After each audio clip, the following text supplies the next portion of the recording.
The battle to be Houston's next mayor intensifies, with the incumbent now punching back hard. Who will voters believe as the character of top candidates comes under attack?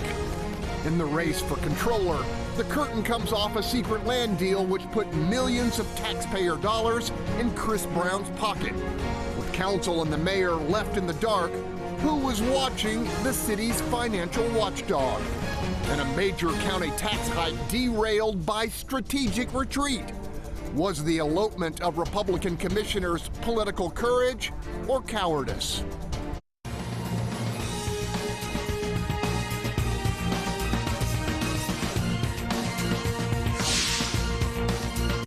I'm Greg Rugen, and welcome to What's Your Point, where our panelists call it like they see it. Let's greet them.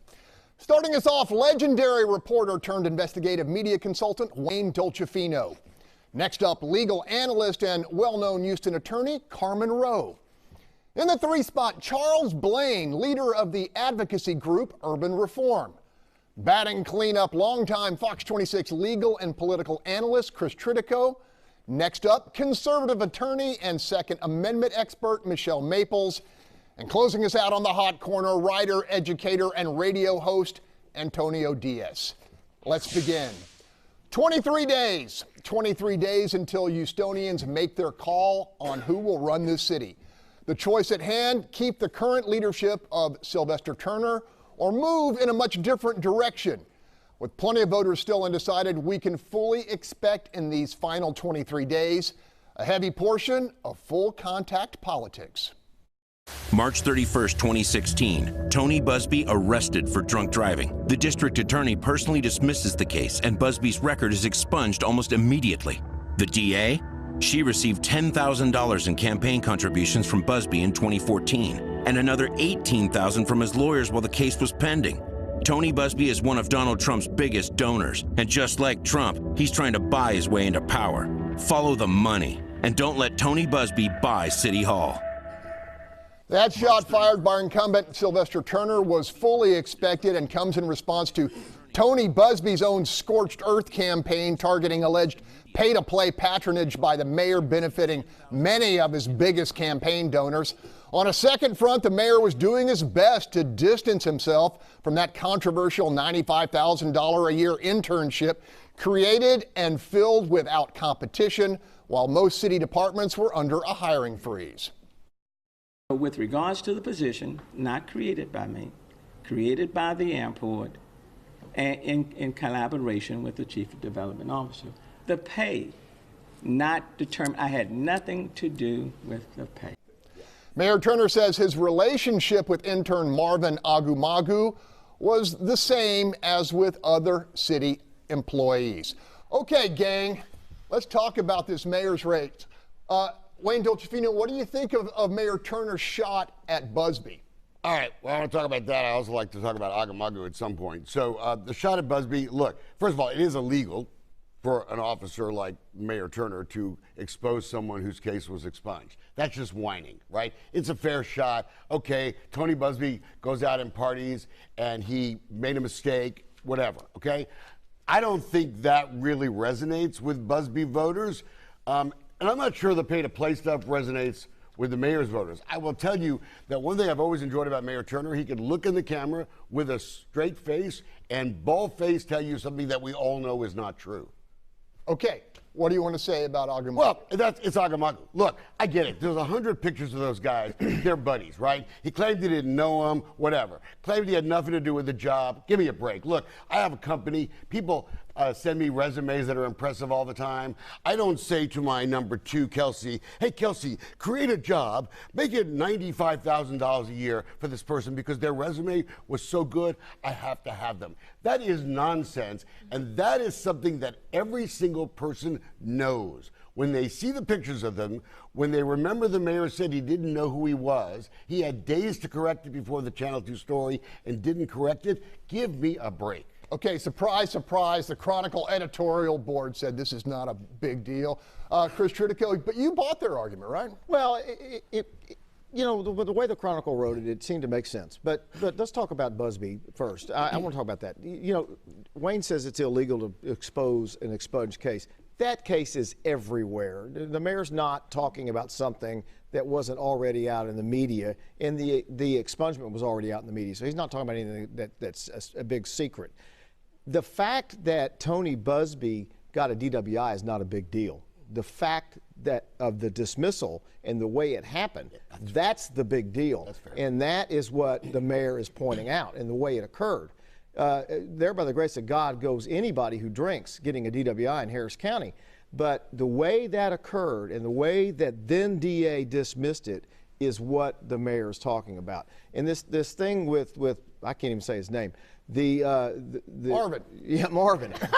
All of that and the way the Chronicle wrote it up made sense to me. Oh. And I think that people ought to stop and look at this. Now, Wayne is talking about, the mayor said create a $95,000 job. There's no evidence that the mayor called out and said give this guy $95,000.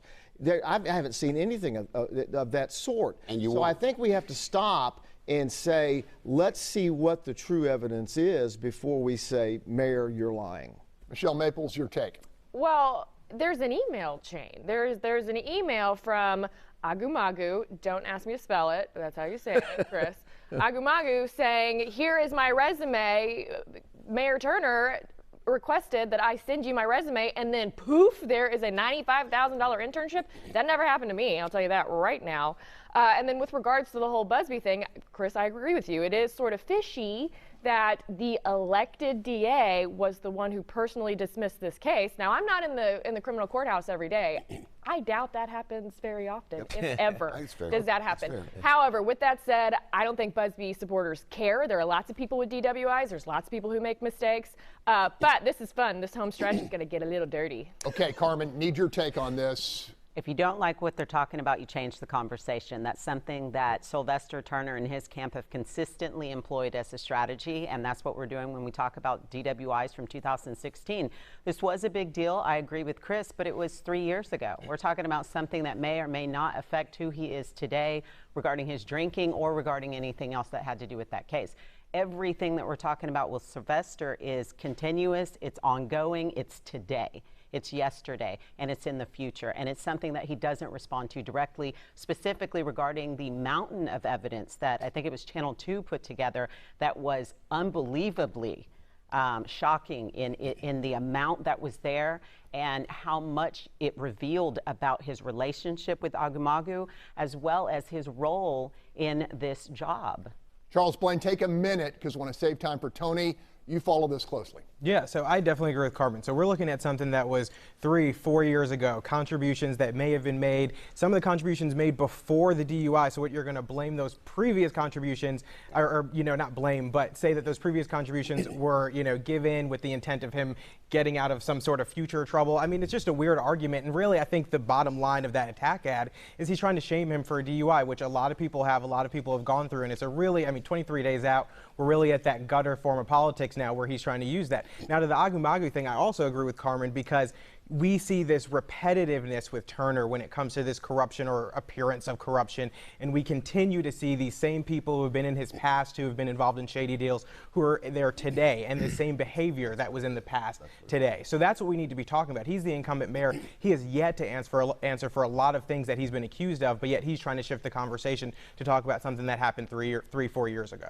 Okay, I got to point out, though, the mayor takes a lot of heat for his big contributors getting contracts and money greasing the way.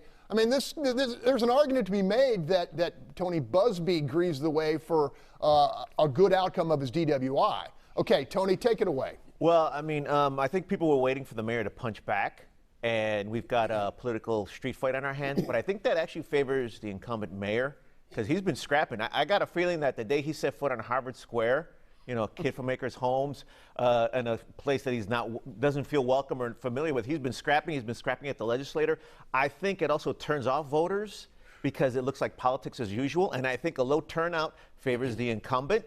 What I would like to see with people shift gears, I want to know exactly what they're going to do about flooding, which they've done low-key. I want to know what they're going to do for Latinos. I don't feel any other candidates have appealed directly to Latinos. All of their social media games are terrible. None of them have any social media games. So not going to new voters or young voters, that's the election I want to see. Okay.